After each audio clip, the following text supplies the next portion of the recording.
So, mabuhay tayong lahat, mga kabayan kong minamahal sa Pilipinas at saan man panig ng mundo. Basta't may Pilipino, mabuhay po tayong lahat hanggang sa gusto po nating mabuhay. So, Luzon, Visayas, Mindanao, NCR at sa panig ng mundo. So, welcome to my vlog again. This is Marawit Vlog at your service na muli yung maririnig ang mga balita na inaasam-asam natin, na inihintay natin, na nakakapanabik-nabik. Talagang katotohanan naman po sa mga nangyayari sa ating bansa Pilipinas, lalo-lalo na po sa flood control. So, ito nga po, medyo mataas yata yung ano ko, ulitin natin. So, yan, naghahanap tayo ng magandang view. So, ito nga. ICI na, ICI. So, sino po yung naniniwala dyan sa hostisya ng ICI? Yung inano ng ating Pangulo na binuo niya na Independent Commission Infrastructure. Bubulol ako, so forgive me kung mayroon kabululan ng konti. Pero, ipagtsagaan nyo na. Ganun lang talaga. So, ganun. So, yun nga, yung iba, yung meron narinig po tayo isang makabayang black yata yun, na nainip na sila. Sa akin naman din, yung hindi naman sa anong tawag dito, nagkakaroon ng negative na komento dyan. Masyado kayo mainip. Oo, mainipin sila yan, sa part ng party list ng Makabayang Black. Si Tenyo, si Congressman Representative Tenyo yata yung isa sa isa sa mga partner dyan, o isa sa mga bumubo na isang party. Sila po magwiwilga itong susunod na November. Hindi natin alam kung kailan sa November November. Kung hindi pa, wala pa daw, mapapanagot daw sa mga na gumawa ng anomalya dyan sa DPWH. So, para sa akin lang, komento ko lang sa kanila. Masyado naman sila mainip. Alam naman natin na ito pong komento nila, ipapanagutin, hindi, kakalampagin o magpapahayag ng kanilang freedom of speech tungkol nga po dyan sa pamamahala ng ating mahal na Pangulo, and at the same time sa mga hostisya ng alam naman natin na kailangan nating maramdaman o kailangan nating makita o yung ma-achieve natin, makuha natin yung karapatan o yung hostisya sa ating mga naimbag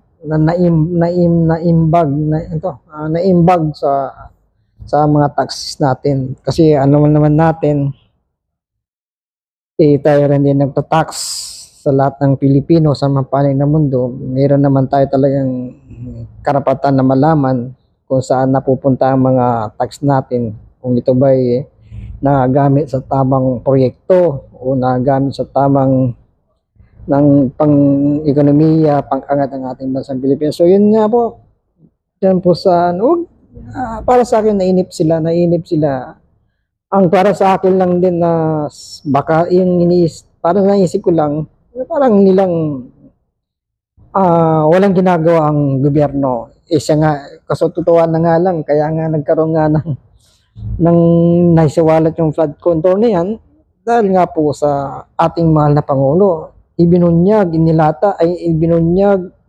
in-expose o inalahad o ipinakita o pinasupubliko ang mga kontraktor o mga company na nangulimbat at nakaw ng ating pera o kaban ng bayan. So tayo mga mamamayang Pilipino.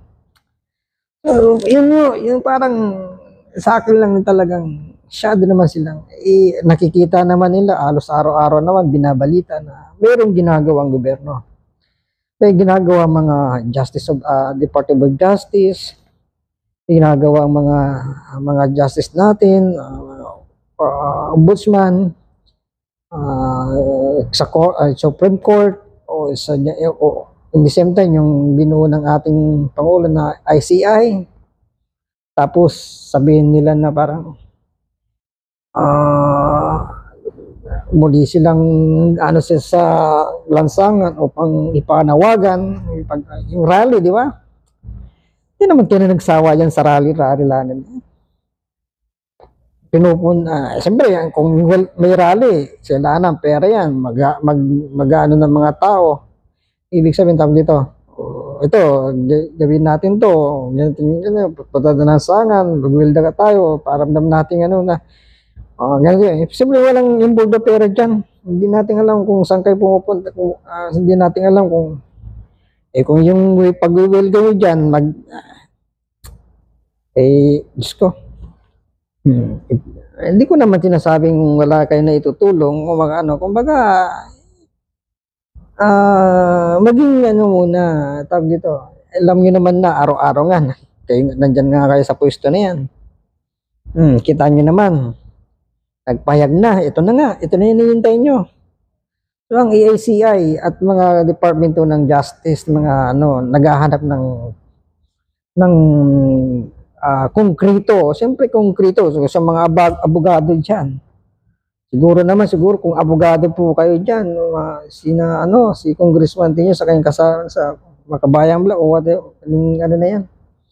Kung may mga attorney niyo, siyempre maintindihan niyo rin kung may mabigat o mayroon pong malinaw o may yung sulido na concrete, solidong ebidensya, di ba? Napayag naman ni Yusek Claire Castro,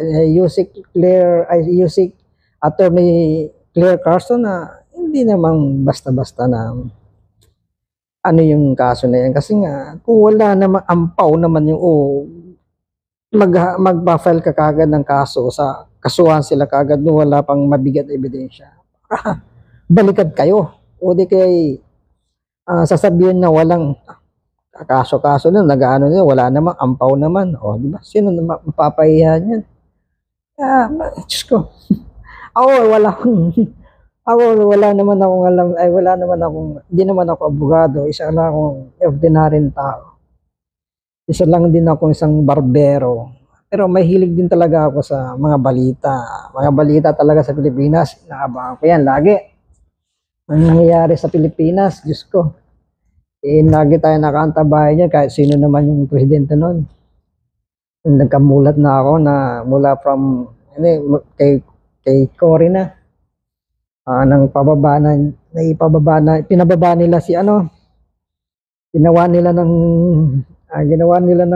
tawag dito, gumawa sila ng kaparaan upang mapababa o mawala sa pwesto si former Ferdinand Edrar Marcos nan. So alam ko na yan, EDSA Revolution 1 hanggang sa yun nga, hindi naman na kayo nagsasawa. Hindi naman natin sinasabing walang nangyari. Ito, nangyari? Wala naman sinasabing walang magandang nangyari. Yan lang, may magandang nangyari. Sino ang nagkaroon ng benepisyo? Sa yung pangkalahatan o pag-angat ng ekonomiya o pagkikilala o pagkakakilanlan o di ng prinsipyo o di kayong dangal ng Pilipinas noon. Nagkaroon ba? Yung tanong lang po, tayo nang nagtatanong na po. Simula na EDSA Revolution na yan. Hanggang sinundan pa. So, hindi naman natin, meron na nga tayo freedom of speech nga. Freedom malaya nga tayo. So, yan lang kasi, para sa akin lang din kasi nga nabudol din ako noon bata pa kasi malabnaw din pa rin ang isip ko noon sige, Cory, mga gano'n. So yun nga topic, so mapalaylay na tayo ng topic pero coordinate pa rin doon. yung nagmamadali tayo sa mga bagay na ilalagay ulit natin o itutuon ulit natin sa EDSA o itutuon natin ulit sa pupunta tayo ng lansangan upang magwilga, upang mamanawagan. At yung presidente natin ngayon, bingi, bulag. Siya, pag bulagan, saka bingi, saka walang walang utak yan, bobo yan, o yan, sabihin natin ayan kung bobo yan, inutil yan, o bakit siya nagpaano pa ng bakit pa po isiniwalat ang kanyang nakita. Diyos ko, akala ko nga mabigat ay maraming pinagkukuha ng pera na makurako sa BIR, tapos dyan sa BOC, Bureau of Custom, yan pala, grabe, trillion lang pala na kukurakot dyan sa DPWH. Nakakagulat. So nakakagulat nga. Ito nga, part of talking about nakakagulat. Ito na. Diyos ko, yung sinasabi nating mga mabibigat na pangalan na nasangkot. So, ako, born again Christian ako, pero hindi natin alam kung ano yung naging ni Senator Joel Villanueva. Ay, alam natin din sino ba yung mga Christian, born again Christian dyan. So, hindi naman natin sinuusgan, pero kailangan yung harapin ang kanyang hinaharap. Sabi nga nila, kung may ebidensya, ginawa. Kung walang ebidensya, absurd ka. Pag may ebidensya na sa napatunayan, nagawa. So, meron naman tayong justice nga, o meron tayong mga hukom. So, wag naman niya siguro natin baliwalan yung mga hukom. Kasi nga, siguro may mga hukom na nababayaran, pero marami pa rin na hukom dyan na ang prinsipyo at dignidad ay ipairal. Ito po, ipairal ang saligang batas, ipairal ang hukuman o yung batas. So, yun po. So, ito na nga, nagsalita na po ang isa sa mayroong kapinyarihan na magbigay o isiwalat o patunayan o di kayo may karapatan at ibunyag at maimbestigahan ang bawalungkat, lahat dapat walungkat na anomalya ang ICI. So, papakinggan natin ang payag dito po sa ICI na tayo magugulat mga mamamayang Pilipino. So, nakaka-amis, nakakaano talaga, sana ba yun? So, ito na nga. Sasi. Brother, among those implicated are Senators Joel Villanueva and Senator Jinggoy Estrada, former DPWH Undersecretary Roberto Bernardo, and Commission on Audit and Corroborating and Senator Jinggoy Estrada, former si Justice Undersecretary Roberto Bernardo, and Commission on Audit Commissioner Mario Ricola. Dating congressman sa at iba pa mapupulong na sa pulungan dahil sa kaso natin ICI kinulang ng buong Pilipinas sa mabilis na aksyon. Halika, atin itong tingnan mga kaibigan. The Independent Commission for Infrastructure, ICI, has submitted interim report and recommendation number 2025-002 to the Office of the Ombudsman, and corroborating evidence provided by former DPWH officials, Engineer Henry Alcantara, Engineer Bryce Erickson Hernandez, and Engineer JP Mendoza. The commission uncovered an alleged systematic kickback scheme in which legislators acting as project proponents inserted flood control projects into the National Expenditure Program or NEP and the House General Appropriations Bill, also called SGAB, and the General Appropriations Act, or called GAA, in exchange for commission ranging from 20% to 30% of the project cost. Payments were reportedly coursed through PPWH engineers and cooperating contractors to secure projects and awards and facilitate the release. According to the former DPWH officials, this scheme resulted in inflated project costs, substandard implementation, and the diversion of billions of pesos in public funds over several years. Among those implicated are Senators Joel Villanueva and Senator Jingoy Estrada, former DPWH Undersecretary Roberto Bernardo, and Commissioner Audit Commissioner Mario Vitana. The alleged participation appears to constitute violations of Article 210 to 212 of the revised Penal Code on bribery and corruption of public officers.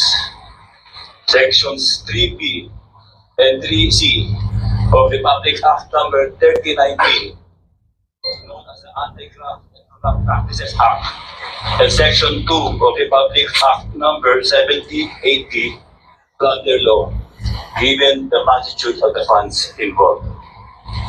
So I'll just state a little of what I said earlier. With this filing, we remain true to our commitment to the Filipino people. No one will be spared in this fight against corruption. Politicians and government officials will be investigated and charged by credible evidence. Those found responsible will face the consequences and held accountable under the rule of law. To aspiring criminals, crime will not and crime does not pay. We will continue to investigate, follow the evidence, and pursue charges to the very last man involved. Justice will not be delayed. This is our promise to our countrymen. Thank you and salamat po. So yun nga po, malinaw na talaga, mayroon na. Kaya na naiinip kayo Yan na nga, na-filing na. Pupunta na sa ombudsman yung kaso. Talaga mabilis na to.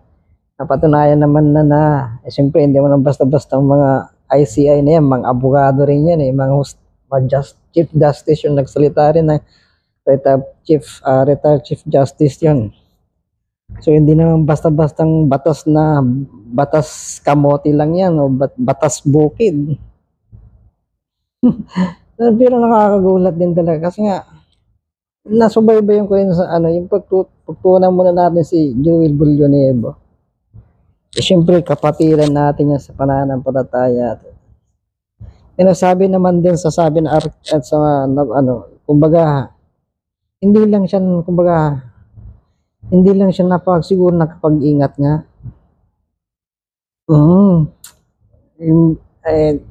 Nasangkot siya saka na-absolute siya din sa unang niyang sa 2000 kung nagkakamay 2019 na basura na yung case na yan sa naisampa rin na sa ombudsman pero hindi nga po hindi gumulong yun.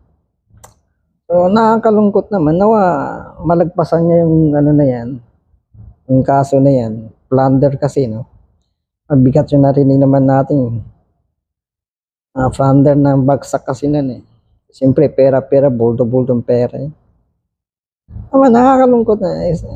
Hindi mo natin sukat akalain din na isa rin siyang mananampalataya na tulad natin sa born again Christian. Naway, sabi nga naman ng sa ICI na si Chief, yung attorney na yon, Chief Justice na yon, na walang batas na walang no one above the law. Walang batas na hindi dapat kailangan dapat managot ang dapat managot sa sino bang involved o sino bang man na naging ang tawag dito, parte ng nakawan. So, hindi naman piso yung hindi naman barya yung Kaya sana yung taon-taon na sabihin natin na dinanas din ng mga mararalitang tao, mga ordinaryong tao na katulad natin sa Baha. Diyos ko, nagsawa rin ako dyan sa Baha. Sa party lang namin, kahit papaano mayroon pa rin. Hindi natin alam kung bakit. Inaayos naman ang mga karsada, inaayos naman ang mga ilog. Pero every year, basta may tag-ulan, baha. Lalo na dyan sa yung sa part namin sa Pangasinan, sa Dagupan, Kalasyaw. Diyos ko. Yan, sa amin sa part ng Limale, dyan, Lingge yan, rin yan. Pero dito sa may part ng San Carlos pero yan yung mga yung talagang binaba, talaga halos ilog na dyan. Halos ilog na talaga pag ulan, sunod-sunod ang ulan. Ilog na, ay pwede ka na maglambat ng para makahuli na isda dyan eh. Ay, Diyos ko, papatunayan ko yan. Taga dyan ako. Di ba? Taon-taon na lang yan. So, tapos may mga project nga. Yun, naayos yung party-party ngayon, pero yung master plan kasi yung sinasabi natin. So yun nga, dapat managot dyan sa mga milyon-milyon na pera na nakulimbat o ninakaw sa pansariling lang nila yan eh. Hindi naman nila naisip yung kapakanan ng maraming tao. Kapakanan ng iisang lang yan. Selfish sila, kumbaga makasarili na. O sa lahat ng mananangkulan nga, binigyan kayo ng mga gagandang pwesto. Inabuso nyo. Malalaki ang mga isda rin na huli, senador, head of department under Secretary Sir Bernardo ng DPWH na siya rin mahawak ng mga kontrata. So, yun nga po, kailangan malagpasan nga ng ating senador na si Senator Joel Villanueva. Bagamat alam naman niya sa puso niya na siya hindi niya nagawa. Yun nga isa si Hernandez saka si Alcantara nga si Hernandez nga na nadawit nga yung pangalan niya dahil hindi natin alam, pero yung nga na mga bigatan din naman ng nag-husga dyan ay nag-investigate dyan. So hintayin na lang natin yung wakas niyan. Pagamat mayroon na pong naka-file na, dinala na po, ibibigay na po sa ombudsman. So, sabi nga ni ombudsman Jesus symbol niya mas mabilis as possible, mas mapapabilis yung ano yung mga hatol na yan. So, yun nga, kailangan natin tanggapin ang mga na, nasangkot na gumamit ng hindi karapat dapat sa pera ng bayan na hindi ito napakinabangan ng karamihan ng ating mamamayang Pilipino. So, napakabigat naman talaga yung ano na yan, obligasyon na yan. Napakabigat naman talaga nangyari yan. So, instead na hindi tayo magdanas ng sabihin natin sangkatutak o magdanas ng maibigat na baha araw taon-taon na lang. So, pinakinabangan na ng pansariling mga iba't ibang malalaking nandyan sa gobyerno. So, unfair naman talaga rin yan. Sila nagpapakasarap. Sila'y inanamnamang pera na hindi naman sa kanila. Tapos, wala man natin, hindi naman natin napapakinabangan. Tayo pa rin naghihirap. Sabi ko naniniwala sa batas sa ating bansa, sa ating Pilipinas. Nawa, ito na, walang mahirap. Dapat ano talaga nila yan, dito, yung gawin nila na ano nila na ipanamnam nila sa ating mga mahirap din na na hindi tayo masyadong nakakalam sa batas na yung alam natin na yung batas ay pantay-pantay, walang mahirap, walang mayaman, wala man sa kapangyarihan o wala man sa meron andyan man sa may kapangyarihan o wala man sa kapangyarihan sa panunungkulan ng sa ating pamahalaan, is maranasan din natin ngayon na ganyan ng ng hatol o ganyan din ang nakita o ganyan natuklasan o dyan din ang tawag dito yung inimbestigahan o manalaman o mahatulan o di kaya mapapanagot po sila. So, ganun, sa salita, sa panawagan ng taong bayan, sa pangkaramihan na naghahanap ng katotohanan at ang sigaw ng mamayan sa ating bansang Pilipinas, panagutin ang dapat panagutin. Ang nagkasala ay dapat magbayad ng kasalanan. Ang pera ng taong bayan ay dapat maisuli o maibalik sa pangka-ekonomiya sa pangmaramihan magamit ito sa ekonomiya, pag-angat, pag-unlad. So, yun na naman ang karamihan na dalangin natin. Maging maayos ang ekonomiya ng ating bansang Pilipinas. Hindi naman ang ating presidente na siya lamang naghahangad po niyan, kundi marami naghahangad ng kapwa nating Pilipino. Lalo na ang ating mga kababayan na naghihirap, na nandyan lagi sa lansangan, matutulog sila sa tabi sa silong ng tulay, hindi inalintana sa ulan, na sila'y hagupitin ng alon o mga nakakaranas ng mga matataas na baha. So, yun nga, dapat nating ipag-pray talaga din ang ating bansang Pilipinas na maging matapang, maging pantay, patas, walang mahirap ang ating pamamahala o pamamahala ng ating Pangulong si Ferdinand Bongbong Marcos Jr. So, mga kababayan ko, saan man panig ng mundo,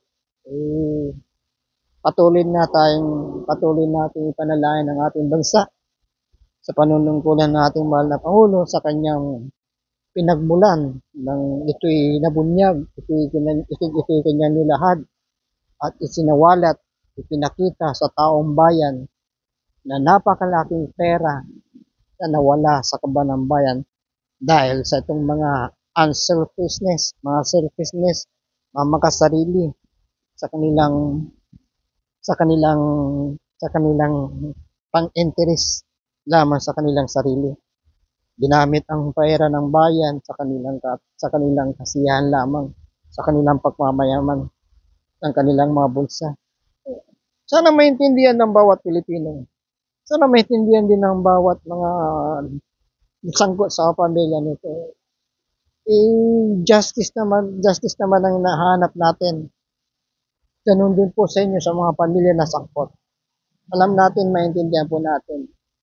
Hindi na pa nagwawakas pa rin hindi pa naman tumitigil ang kanilang buhay dyan eh. Sakali man harapin nila yan,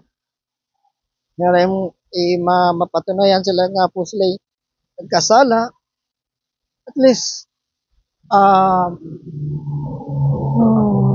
maramdaman ng lahat, ng karamihan ng ating bayan, na umiiral. Umiiral ang batas ng Pilipinas. Umiiral ang pail ng batas ng Pilipinas. At umiiral ang pantay-pantay sa paghahatol o paghahanap ng hustisya sa ating bansang Pilipinas. Upang hindi tayo masabi na mga karatig bansa natin na ang bansang Pilipinas, nasasabi na nga ni, kung di ako, yung nasabi ni speech ni former Senator Miriam Defensor na sabi niya, magtitinginan tayo ganito na binansagan ng ating bansang Pilipinas na most corrupt in the whole world. Sabay tingin-tingin, magtitinginan tayo, ganyan. Malinis ako, malinis sila, ganyan. Wala tayong ganyan. Yan nga.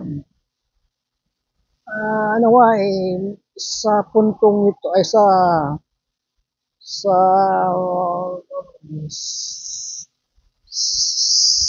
itong panahon na to, panahon nga to, na may mawakasan. Hindi man lang lahat ay mapanagot o hindi man lahat may balik ang pera na ninakaw, kundi batkos hindi mabawasan o hindi na tayo tatagurian ng maraming bansa na most corrupt whole world ang bansang Pilipinas.